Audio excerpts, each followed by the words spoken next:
kita ketemu lagi di Tips and Trick bersama Mary Kristuti dan edisi spesial tapping saya terkait dengan yang lagi terjadi kemarin tentunya ya, ketika seorang peramal meninggal dunia. Sebelumnya saya mengucapkan turut berduka cita atas kepergian Mbak Yu. Semoga amal ibadah diterima oleh Tuhan Yang Maha Kuasa dan keluarga yang ditinggalkan diberi ketabahan. Terkait kepergian beliau, kemudian saya mencoba untuk mengulik sebuah studi atau bisa dikatakan secara ilmiah atau sains.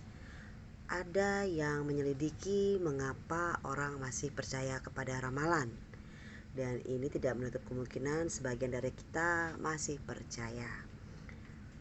Untuk lebih jelasnya akan saya jelaskan sebagai berikut ya. Kalau ada pertanyaan, kenapa sih teman kita percaya pada ramalan? Kenapa lu percaya? Apa alasannya? Nah, yang pertama, secara ilmiah ada sebuah penelitian yang dilakukan 60 tahun yang lalu. Oleh siapa? Oleh seorang psikolog. Ya. Nah, penelitian ini disebut sebagai efek Barnum atau efek Forer karena penemunya ya. Oke. Nah, fenomena ini terjadi ketika seseorang menerima umpan balik tentang diri mereka. Jadi kalau ada orang yang kita temuin kemudian ngomongin sesuatu, sebenarnya hanya ngumpan, terus kita mengiyakan karena merasa apa yang dia sampaikan itu benar, padahal belum tentu yang dia sampaikan itu benar. Itu namanya efek Barnum atau Forer ya. Nah, apa yang diumpankan ini adalah diduga berasal dari penilaian kepribadian dari orang yang menyampaikan kepada orang yang disampaikan. Jadi dengan kata lain, manusia menjadi korban ilusi dari validasi kepribadiannya. Oke. Nah, 60 tahun yang lalu ini ada seorang psikolog namanya Stegner yang memberikan sebuah tes kepada sekelompok orang, lebih tepatnya sekelompok manajer. Yang lucunya, dia memberikan jawaban yang sebenarnya bukan hasil dari tes kepribadian tersebut. Stegner ini malah memberikan pancingan berupa jawaban palsu. Namun di luar dugaan, separuh dari para manajer ini merasa bahwa jawaban yang diberikan Stegner yang palsu tadi adalah gambaran yang akurat. Lucu ya? Ya kan? Nah, ini kemudian dijelaskan oleh seseorang lagi yang bernama Forer, yaitu seorang psikolog. Forer sendiri menjelaskan bahwa efek Barnum ini sebenarnya menunjukkan bahwa manusia ini mudah tertipu dan menipu dirinya sendiri. Karena manusia cenderung untuk menerima hal yang ingin mereka dengarkan sebagai hal yang positif dan menolak hal-hal negatif yang tidak ingin mereka dengarkan. Oke? Jadi secara sains ini bisa dibuktikan atau secara ilmiah. Alasan kedua kenapa kita percaya pada ramalan. Teman-teman, kita kadang percaya terhadap sesuatu yang disampaikan jika orang yang menyampaikan, siapa yang menyampaikan itu memberi pengaruh kepercayaan kepada kita. Contoh, kalau yang ngomong misalnya orang terpelajar atau memiliki kemampuan atau memiliki status yang lebih tinggi, kita cenderung percaya, walaupun mungkin sebenarnya itu adalah pancingan, clickbait ya, dugaan atau tebakan. Saya kurang cocok dengan bahasa ramalan, dugaan atau tebakan ya. Oke. Nah, bahkan di sebuah koran ternama psikologi ya, orang-orang yang tadinya nggak percaya terhadap ramalan ini akan punya kecenderungan menjadi lebih tertarik ketika mereka dipancing dari sisi baca kepribadian, ditimbang dengan kalau diramal nasibnya ya, ketimbang dengan kalau diramal nasibnya.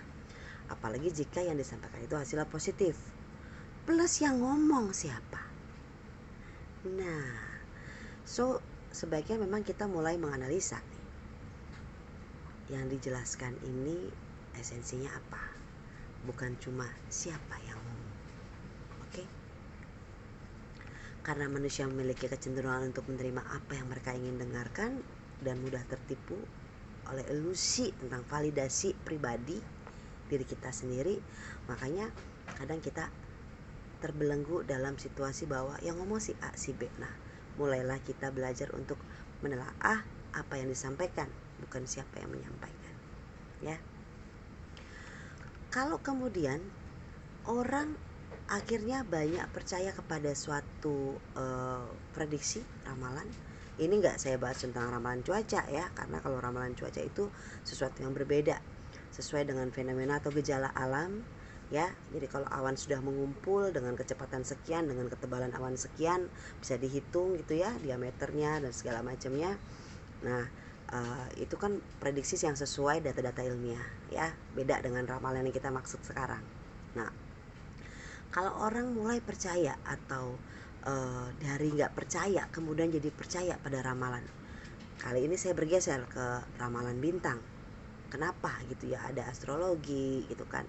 Nah, ternyata ada alasan-alasan kenapa orang percaya pada ramalan bintang, teman-teman. Biasanya orang mulai melirik, mempercayai entah sebagian entah sepenuhnya dari ramalan bintang itu karena apa? Mereka itu ingin mengatasi stres. Ada sebuah penelitian di tahun 1982 ya. Stres ini kan memainkan peranan yang penting dalam menghubungkan seseorang dengan kehidupannya. Nah, ketika ramalan zodiak ini dibukakan, orang merasa terbantu, hilang stresnya. Ya. Jadi studi ini meneliti tentang hal itu. Orang cenderung mencari ramalan zodiak ketika hidupnya rumit. Ya, mengalami masa yang sulit. Terlebih generasi yang sekarang bisa dibilang milenial secara signifikan tuh lebih merasa tertekan daripada generasi yang lebih tua, mungkin dari faktor kematangan usia, kematangan kepribadian atau sejenisnya ya. Nah, kemudian kalau kita bandingkan data di tahun 1982 ini, tidak mengherankan ya ketika orang baca ramalan zodiak mereka merasa teratasilah masalahnya, gitu kan, dengan dibanding tidak membaca zodiak. Lucu ya, but itu adalah kenyataan waktu mereka melakukan penelitian. Lalu apa yang kedua yang membuat orang percaya pada ramalan zodiak? Beberapa orang cenderung mempercayai ramalan zodiak itu untuk mengatasi rasa ketidakpastian, haur-haur, ya kan, gamang, galau. A apa B ya, B apa C ya, A atau C ya, gitu kan. Kira-kira dia gimana ya sama gue, kok kayaknya menjauh gitu, kok kayaknya baper gitu kan, gue harus gimana. Nah, mereka cenderung mencari jawaban untuk mengatasi ketidakpastian dari apa yang mereka pikirkan dan mereka rasakan. Nah, ketika mereka memeriksa ramalan zodiak ini, teman-teman, mereka kayak ngerasa iya ya, gitu kan, ini ya jawabannya ya. Mereka menemukan kenyamanan yang disampaikan lewat tulisan. Ya, bisa saja tulisan itu disampaikan berbentuk positif untuk menenangkan setiap orang, dan kebetulan kalimat itu pas. Ya, jadi mereka menemukan kenyamanan dengan mengetahui apa yang mungkin terjadi di masa depan. Ya. Jadi tadi yang pertama adalah mengatasi stres, yang kedua mengatasi ketidakpastian karena mereka menemukan kenyamanan. Ya. Lalu alasan ketiga tentang kenapa mereka percaya pada ramalan, khususnya astrologi. Ternyata orang cenderung membaca astrologi atau ramalan terkait pengen tahu nih cocok apa enggak hubungan saya sama dia. Ya, siapa sih yang nyangka kalau hubungan percintaan ini jadi alasan yang paling umum sehingga orang tertarik untuk berkonsultasi atau mempercayai astrologi. Nah, orang yang mencari ramalan zodiak seputar romansa atau cinta ya, itu rata-rata mencari datanya kecocokan zodiak gitu secara clue ya. Nah, padahal satu-satunya yang tidak bisa dijelaskan dari astrologi adalah kata cinta itu sendiri. Benar nggak? Ya kan? Misalnya zodiak A cocok sama zodiak B gitu katanya. Ya belum tentu orang yang zodiak A cocok sama orang yang zodiak B. Personalitinya berbeda. Ya kan? Dibesarkan dalam lingkungan yang berbeda. Kemudian tempaan hidupnya, pengalaman hidupnya berbeda. Terus mau disamain hanya karena nama zodiaknya sama? Kan belum tentu, ya kan? Nah, itulah akhirnya kenapa urusan percintaan nih, mencari kecocokan dalam urusan percintaan menjadi sebuah penelitian yang hasilnya tinggi terhadap mengapa orang percaya zodiak. Gila ya, urusan percintaan, Bu. Oke. Lalu yang keempat, alasannya apa kenapa orang percaya pada astrologi atau ramalan bintang? Banyak orang cenderung untuk menghindar atau melarikan diri dari kenyataan. Ya, karena sebagian orang itu ternyata minat mereka baca astrologi itu bukan karena mereka percaya sama isinya, ya, cuman untuk bisa mengetahui aja ada nggak nasihat spiritual yang bisa diambil. Ya kalau cocok diambil, benar diambil, positif diambil, jelek dibuang. Ternyata masih ada sebagian orang yang menganut azas keempat ini ya, menghindar atau melarikan diri dari kenyataan. Jadi kalau benar diambil, enggak ya udah. Misalnya besok gue kira-kira dapat nggak ya kerjaan itu, terus buka zodiak, bisa dibilang kalau ini bukan kesempatan kamu, masih banyak kesempatan lain gitu. Ternyata apa yang dipikirkan terjadi, dia nggak dapet, ya kan? Ya sudahlah. Tapi kalau dia dapet, masih banyak kesempatan lain, gitu kan misalnya. Ternyata timbul kesempatannya, gitu kan? Dapat nih panggilan kerjanya, terus kepikiran, kira-kira gue ambil nggak ya? Padahal dibilang masih banyak kesempatan lain.